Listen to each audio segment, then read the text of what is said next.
ইদানিং মনটা শূন্য শূন্য লাগে। রাত গভীর হলেই নিঃসঙ্গতা এসে চেপে বসে। কারো সঙ্গে খুব কথা বলতে মন চায়, কিন্তু গভীর রাতে এমন কাউকে কোথায় পাবো যার সঙ্গে মন উজাড় করে কথা বলা যাবে? এই প্রশ্নটাই নিজেকে রোজ করি।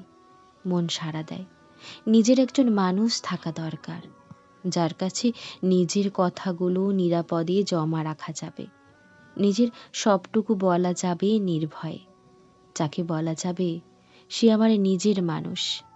ঠিক তখনই হঠাৎ মনে হয়, এই রঙিন পৃথিবীতে কি আছে আমার জন্য, যার কাছে আমি নিজেকে খুচরো পয়সার মতো নিঃসংকোচে বিলিয়ে দিতে পারবো?